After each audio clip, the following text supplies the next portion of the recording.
Já faz algum tempo que tanto lá no meu Instagram como aqui nesse canal vocês têm me pedido para falar sobre a minha trajetória com a vida saudável, com a alimentação, com exercícios físicos. E eu tenho uma história que eu acho que vai ajudar muita gente, então por isso pega a sua pipoca, senta aí na frente do computador, porque essa história vale a pena você ouvir. Tudo começou com a Cassiane criança, que a vida e as pessoas ao redor dela fizeram ela acreditar que ela só seria feliz e realmente bonita quando ela fosse magra. Eu honestamente não me lembro de nenhum momento na minha vida dos meus 7 aos 22 anos em que eu não estava focada em emagrecer ou que eu não sentia que eu precisava emagrecer. Com 20 anos, como vocês sabem, eu fui diagnosticada de forma errada com diabetes tipo 2, o que me fez acreditar que mais do que nunca eu precisava mesmo perder peso e mudar os meus hábitos de vida para ter uma vida mais saudável.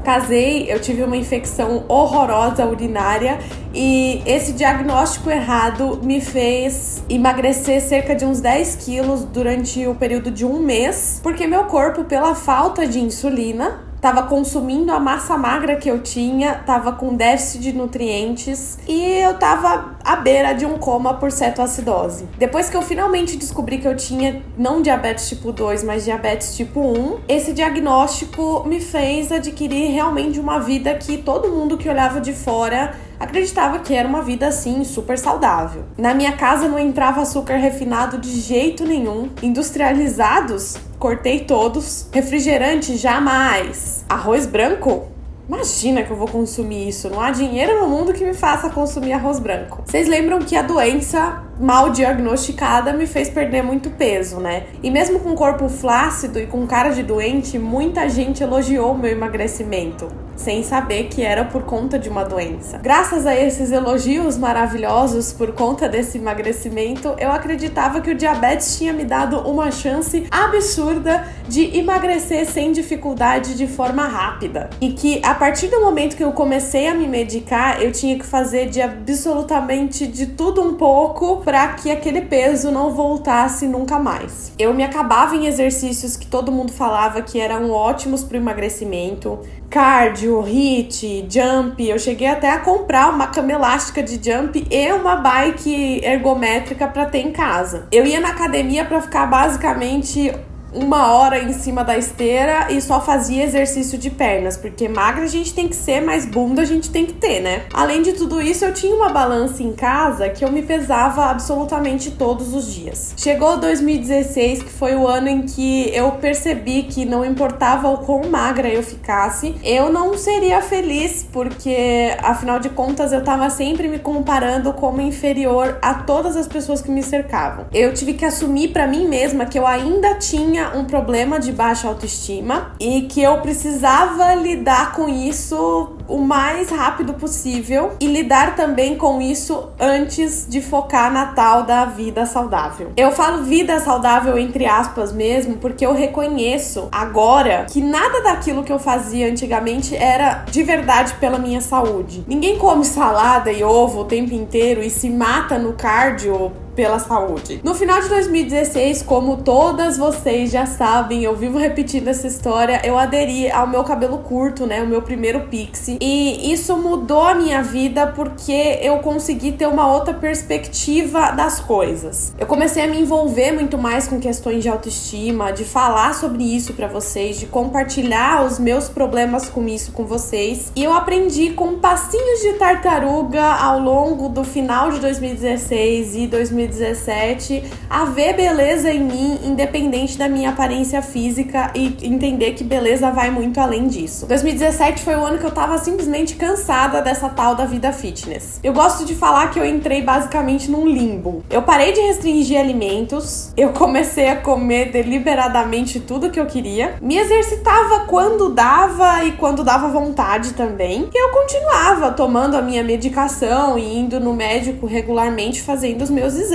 E essa era a vida que eu sempre quis ter, do negócio de comer sem culpa. Finalmente tinha chegado pra mim. Aquela balança que eu tinha em casa tava criando até teia de aranha, porque não subia mais nela. Nessa época eu acreditava verdadeiramente que eu tinha finalmente encontrado o tal do equilíbrio que todo mundo falava. Eu fiz uma viagem pra Punta Cana, num resort all inclusive, e eu comi de tudo, bebi de tudo e tomava toda a insulina que eu achava necessário para aquilo. Nessa época, obviamente, do ano de 2017, eu comecei a ter uma descompensação enorme na minha glicemia e eu me recusava muito a acreditar que aquela descompensação na minha glicemia estava sendo causada justamente por eu ter parado de restringir as coisas. Afinal de contas, a minha saúde mental era importante também e quando eu fazia dietas, eu ficava debilitada emocionalmente. Eu lia frases no meu Instagram, por exemplo, de pessoas postando lá inspiracionais, dizendo que se não te faz feliz, não vale a pena. E era isso mesmo que eu acreditava. A vida fitness não me fazia feliz, então ela não valia a pena. Em prol da minha saúde mental, eu acabei deixando a minha saúde física de lado. E deixando o meu físico de lado, a minha saúde mental ficava prejudicada. Eu me lembro claramente dessa época porque eu tinha medo todos os dias, porque todos os dias, várias vezes no dia, eu media a minha glicemia e ela tava fora do alvo completamente. Eu tinha consciência das complicações que o diabetes poderia me causar se a minha glicemia ficasse descompensada. Eu fiquei com a imunidade baixa, tive infecção urinária de novo e candidíase eu também tive um monte de vezes justamente por conta dessa glicemia descompensada. Eu tinha um bloqueio para acreditar que aquilo era por conta dos meus hábitos de vida, porque afinal de contas eu tava finalmente vivendo livre de restrições. Era pra eu estar tranquila, é pra eu estar de boa. E foi nesse período de pavor por conta da minha glicemia e da não aceitação de que aquilo estava sendo causado justamente por conta dos meus hábitos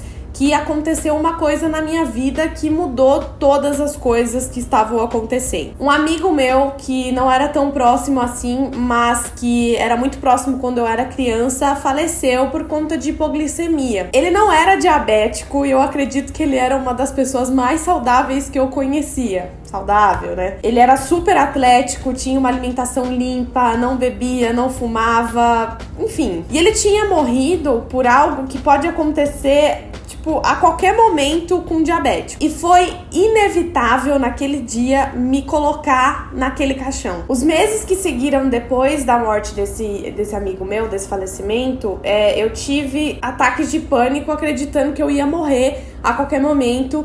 E eu olhava pra minha glicemia cada vez mais descompensada, porque, como eu já falei pra vocês, o estresse também é um dos fatores que mexe com a nossa glicemia. E era uma bola de neve, porque o pânico afetava a minha glicemia por conta do estresse e a minha glicemia descompensada afetava o meu pânico porque eu ficava estressada de olhar a glicemia descompensada e, enfim, eu não conseguia sair daquilo. Finalmente, eu entendi que eu não ia conseguir lidar com aquilo sozinha e eu decidi, em 2018, começar a fazer terapia. Em paralelo com a terapia, eu busquei por uma nutricionista, obviamente, que seguisse mais ou menos a mesma linha de pensamento que eu, que não fosse aquela nutricionista extremamente terrorista, que achasse que, por exemplo, arroz e feijão é exceção. Era terapia toda semana e eu vou confessar pra vocês que as primeiras consultas foram as mais difíceis, porque eu praticamente entrava no consultório e eu ficava durante 1 hora chorando. A nutricionista, em paralelo, me mostrava o que era equilíbrio de verdade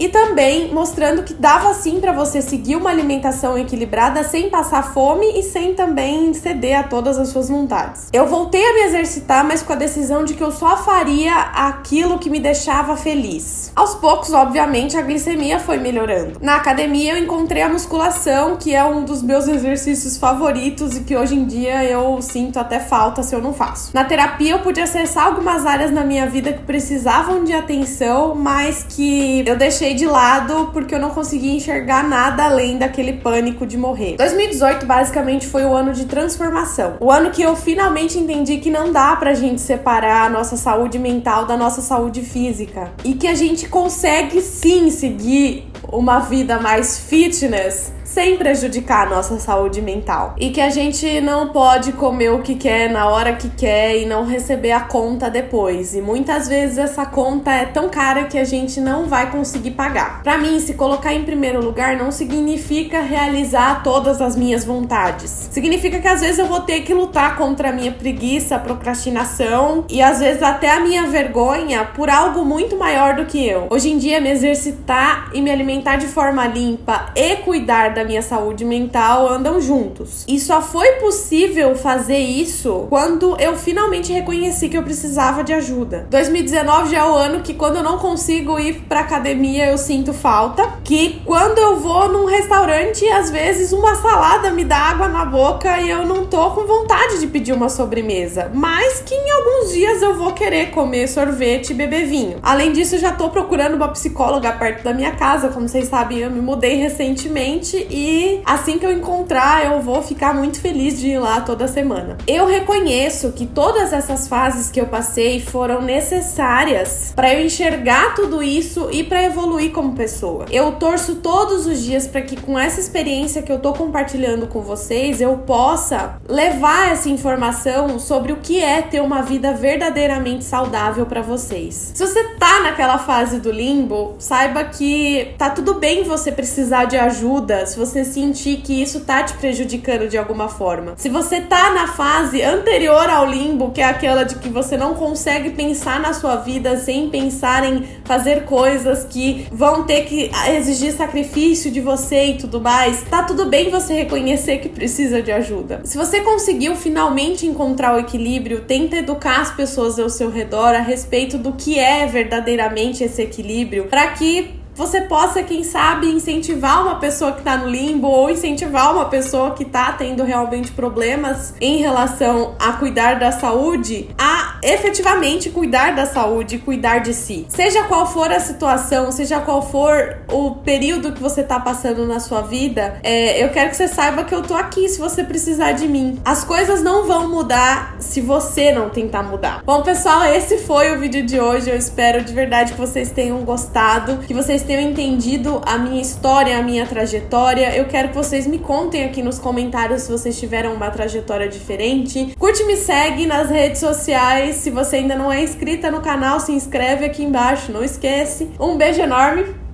e até o próximo vídeo.